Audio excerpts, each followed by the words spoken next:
The air crackled between us, charged with the kind of silence that screams louder than any fight. Her words, when they finally came, weren't an explosion. They were the slow, steady drip of water carving out a canyon. I'm leaving. Her farewell crushed me. I'd been a fool, so blindsided by the ordinary, I hadn't seen the fault lines widening beneath our feet. Now, the whole damn world was collapsing around me. Hours later, the house is a tomb. I move like a ghost, tidying without purpose. There's her hairbrush tangled on the bathroom floor, and beside it, the ghost of her perfume hangs thick. It triggers a flashback. The wine bottle, half empty, shared on a night that felt just like any other. We were laughing, or at least I was. Had she already checked out by then? Each item I pick up is a landmine, detonating memories I thought were safely buried. On the bedside table lies the note, not some desperate love letter, no tear-stained plea to fix things. Just instructions, bank accounts, the lawyer's number, a damn to-do list for ending our marriage. I crumple it, a knot of fury rising in my gut. Then, I panic, smoothing the paper. Am I grasping at straws, searching for some sign she didn't mean it? The slam of her suitcase had been the death knell, her back rigid, eyes refusing to meet mine. Not a single hesitation, so focused on getting the hell out. Did I even flicker in her rearview mirror as she drove away? That damn taxi, a bright yellow stain on an otherwise gray day. It pulled up like the Grim Reaper's chariot, and she didn't even look back as she climbed inside. I stood there, frozen, watching it dwindle away. Only then could I breathe, a ragged gasp like a man pulled from the wreckage. This can't be it, can it? I'd give anything to rewind, to fix. What, exactly? When did it all go wrong? Where did I lose her? But there are no answers, just a house thick with her absence, and me, standing in the rubble of what we used to be. My phone buzzed against my thigh, a lifeline in the suffocating quiet. 2 words, "How's tonight?" flashed on screen. Sarah. It had been too long since we talked, too long since her easy smile, and the way her eyes seemed to understand when mine wouldn't. An ache of something more than loneliness bloomed in my chest. My fingers hesitated over the reply, then moved with a reckless determination. Lonely, I typed, then added, "Wife's out of town." Subtle enough, a test. If Sarah was still on the sidelines, waiting for a sign, it was there to be taken. I needed a distraction, desperately. The play tickets, bought weeks ago, sat on my desk, a testament to better times, or pathetic optimism, depending on your perspective. The anniversary they were meant for was now just another hollow date on the calendar. But I wasn't throwing the night away. I texted Sarah, the words a mix of excitement and a sharp twist of guilt I didn't want to examine too closely. Change of plans, play instead. My treat. That night, over shared appetizers and stolen glances, I found refuge in Sarah's company. I played the disgruntled husband, venting about spreadsheets and clueless clients, a watered-down version of the frustrations choking me. She listened, a sympathetic crease between her brows, but I could tell she sensed something was off-kilter. Our history gave her that X-ray vision. Back home later, the silence had gained teeth. I stumbled through the darkness, half hoping my phone would glow with a concerned text from my wife. Instead, a faint sound from the living room sent a jolt through me. My wife on the phone. Her laughter floated down the hall. It was a familiar sound, one that used to fill the house like sunshine.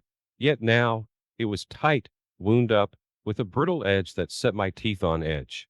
I strained to hear the other voice, but it was too muffled. Who was she talking to? What was she laughing about? I retreated, guilt and suspicion gnawing at me like twin rats. The play, Sarah's knowing eyes, was I returning the favor that had been extended to me? The echo of her laugh lingered in the empty room, chasing me down the hall. That wasn't the laugh of a wife on a casual call. Her voice, so warm for someone else, turned icy whenever she looked at me. Then I heard it, muffled, but a word like a knife cut through the strained melody of her voice. Project. My project. That spreadsheet-ridden obsession with fixing up the old lake cabin. She used to tease me about it, but affectionately. Now, her tone dripped with venom. The phone call ended abruptly, and I held my breath, some desperate part of me wishing she'd come searching. I didn't want to be this guy, the paranoid, jealous husband. But then, she'd never given me reason to doubt her before, until now. Her phone lay on the kitchen counter, face down, a blatant invitation. It was wrong, I knew it was. But the urge to know burned inside me. Old messages seemed innocent enough. Banter with friends, some flirtation with a colleague, nothing too alarming. Yet, driven by a sick fascination, I hit the deleted messages tab. That's where I found it. A conversation laced with inside jokes, pet names I didn't recognize, a shared history I was no part of. The pieces snapped into place with a sickening click. The time spent at the gym wasn't about better health, it was crafting a body for someone else's eyes. The new perfume, the unexplained lipstick stain on the coffee mug. All the subtle shifts I tried to ignore now screamed betrayal. It spilled over into the rest of our lives. I swore I saw it in her eyes as I made a joke during a work dinner. A flash of disdain when it fell flat in front of my colleagues. Her exasperated glance burned hotter than any public embarrassment. It wasn't the joke she hated. It was the man who told it. I was no longer a husband. I was an unwitting audience member in a show where I'd been replaced by a better leading man. And she, the brilliant actress, had made a fool of me without ever uttering a single lie. The calendar stared back at me, dates circled and scribbled over. That weekend, she declared she needed some time with the girls. A spa trip, or something else I didn't pry. A shameful wave of relief washed through me. A few days without the tense silences, the unanswered questions. At least I wouldn't have to pretend anymore. Night fell, heavy in our bedroom. I lay beside her, acutely aware of the chasm between our bodies.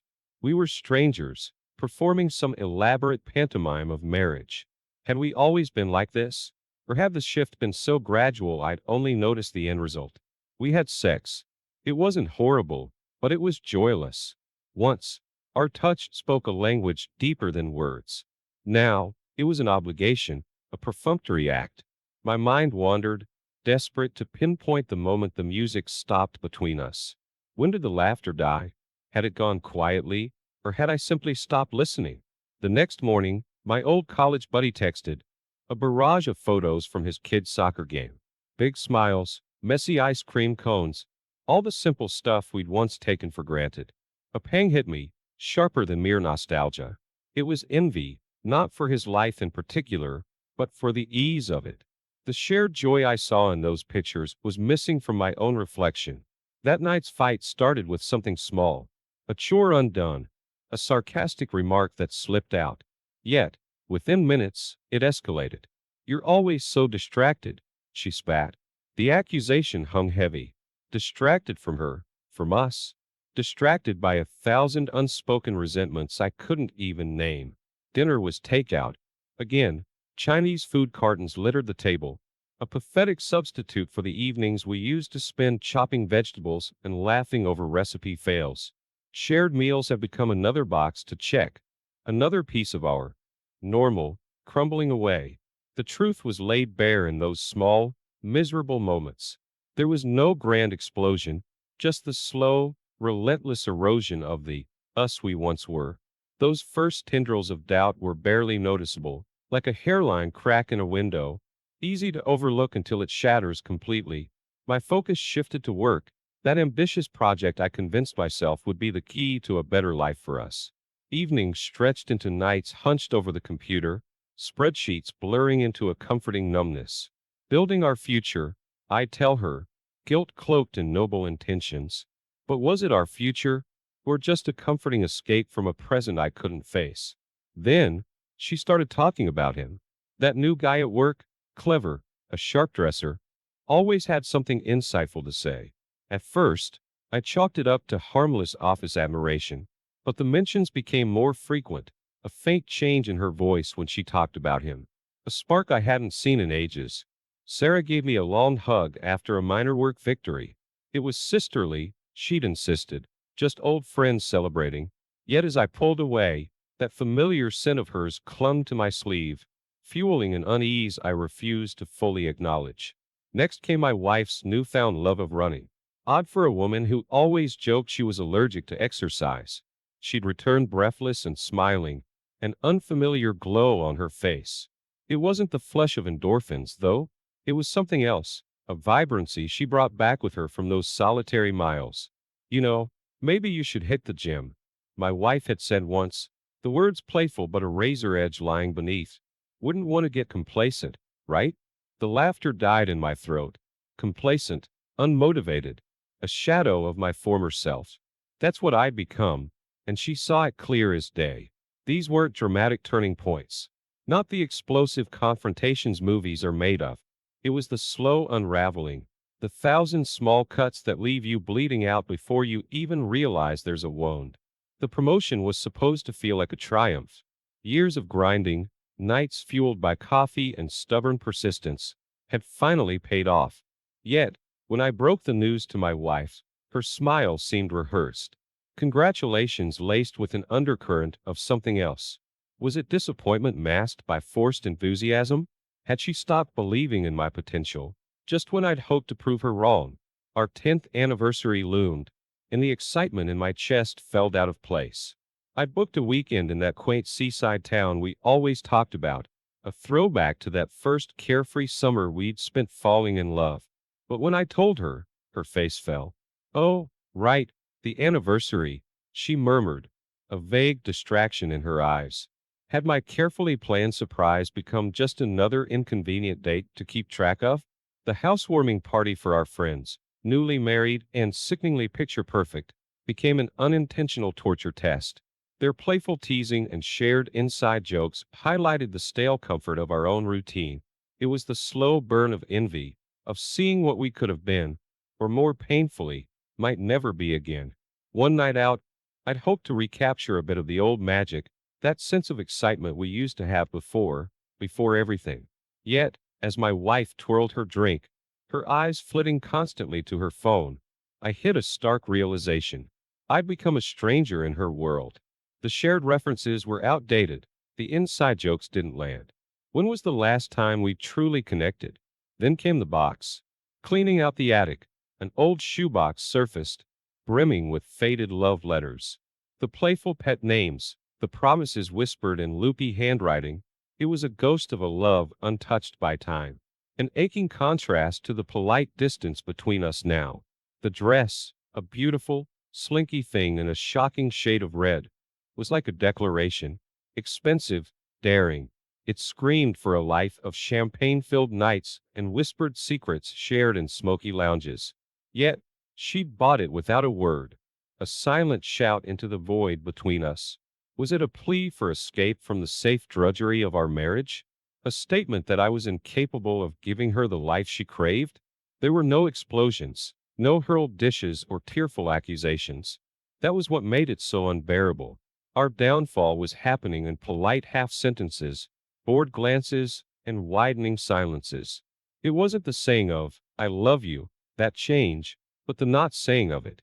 Those 3 words, once a casual brushstroke of affection tossed out before leaving for work, now hung heavy in the air, unspoken. The silence of it grew louder each day, a countdown to a goodbye neither of us was brave enough to actually say. Then came the receipt, a silky slip of paper from a boutique I'd never heard of, tucked inside the jumble of her purse. It wasn't the cost, though it was more than I was comfortable with. It was the nagging feeling I couldn't place the item, couldn't recall the occasion when I might have gifted her such a thing. Seed of doubt, planted. My latest obsession offered a fragile sanctuary 3D printing. She laughed it off, called it my nerdy little toys. But it was the first flickering passion I'd felt in what seemed like forever. The buzz of creation, the tangible results, they were a sharp contrast to the nebulous problems growing in our marriage. One night, a text message lit her screen while I was rinsing dishes. Sorry, I missed you, it chirped. It was a man's name I didn't recognize. She fumbled with her phone, flustered, explaining it away as a work contact. But doubt, a tenacious weed, had taken root. We had always dreamed of a puppy, a shared responsibility, a creature to love together. Yet when I brought it up, she'd shut me down.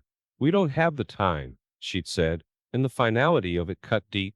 Our lives, once filled with shared desires, had narrowed into individual paths running parallel. I came home early one afternoon. The house was unnervingly quiet. From down the hall, I heard her voice. Muffled, but intimate, hushed laughter, whispers I was never privy to. As I reached the bedroom, she was hastily ending the call, a flush on her face when she saw me. Then came the locked phone screen. It was a small thing, the kind of password protection most people have, yet it felt like building a wall. One more brick of separation in a marriage crumbling from silent blows.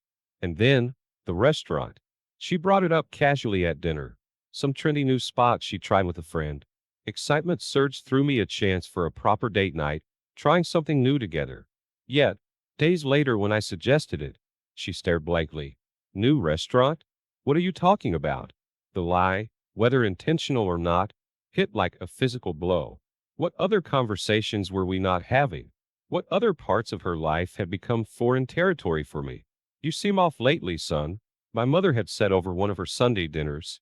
She meant it lovingly, but the words rattled around in my head long after the warm casserole and awkward family small talk were forgotten. Preoccupied? I hadn't even realized it myself, but maybe that's what was most troubling. Later that week, I proposed a classic date, that Italian place we both loved. Excuses bloomed. A report due, a friend in town she just had to see. It was a slap of reality. My wife preferred anyone else's company to mine. And it wasn't just one night, it was becoming a pattern disguised as the mundanity of everyday living. Work trips started peppering my schedule more frequently. It was good for my career, everyone said. Yet, a shameful corner of my mind whispered relief at the chance to be away for a few days. To sleep in a quiet hotel room, to make my own dinner choices, to exist without the oppressive weight of what wasn't working at home. She started to change, too.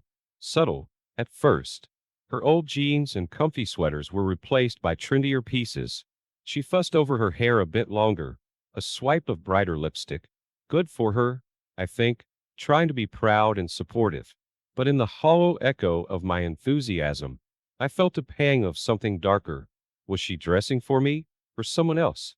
In the bedroom, it was a slow fade. Touch that used to be instinctual became hesitant. One night, I reached for her, and she turned away, mumbling a tired apology. It happened again, and again. Each rejection was a nail hammered into the fragile coffin of our physical intimacy. Her pottery class was meant to be a creative outlet, an admirable pursuit, something that was hers. I cheered her on, genuinely wanting her to find a spark somewhere. Yet, on class nights, dinner would be a cold sandwich and a hastily scribbled note. Another brick of time and space inserted between us. Conversation, our once effortless dance of shared jokes and half-finished thoughts, withered into dry discussions. Remember to put the bins out. Did you call the plumber? We were more like weary managers of a failing business than spouses. Then there was Sarah, my new work colleague, a whirlwind of fresh ideas and contagious laughter. When everyone else glazed over at my nerdy spreadsheet jokes, she'd actually smile. It was all innocent, merely a welcome distraction from the joyless grind. Wasn't it? The fact that I even had to ask myself the question was more unsettling than any answer. There I stood, staring at my own reflection, and it was a stranger staring back. Not a grotesque transformation, just the subtle settling of time. A few extra pounds around the middle, a receding hairline begging to be acknowledged. My favorite shirt strained a little at the buttons. I'd always been the sort of comfortable, fit, but seeing it there, undeniable, was unexpectedly jarring. Time to get serious about those runs, I muttered, the promise hanging limply in the air. Money, once a shared battleground conquered through budgeting and a few too many nights of takeout, had become a tightrope walk. An innocuous grocery bill had sparked a disproportionately heated argument. Once, there was unspoken agreement about what was worth it, what wasn't. Now, each expense seemed a referendum on the other's judgment. Sleep became a cruel parody of rest. I'd lie in the half-light, listening to the even cadence of my wife's breaths. Her back was turned towards me, the space between our bodies a chasm even the blankets couldn't bridge. This person, who once fit against me like a puzzle piece, was now an unknowable shape shrouded in darkness. The task of getting her a birthday gift turned into an ordeal. I used to know her so well. An inside joke transformed into a wrapped package, a book chosen with the certainty she'd love it. But now, browsing stores was a minefield. Each scarf, each piece of jewelry, seemed to scream back that I didn't know her tastes, her desires, anymore. Pin_spark. We had settled. It wasn't a bad settling, not a dramatic one. Yet, somewhere along the line, our lives had become a predictable rhythm. Friday takeout, Sunday dog walks, pleasant conversations that rarely dug beneath the surface. It was fine, yet the memory of that first kiss, the earth-shattering magic of new love, made the fine feel like the faintest of betrayals. Our kisses hadn't stopped, of course. They were frequent, affectionate. But somewhere in that affectionate routine, the wild,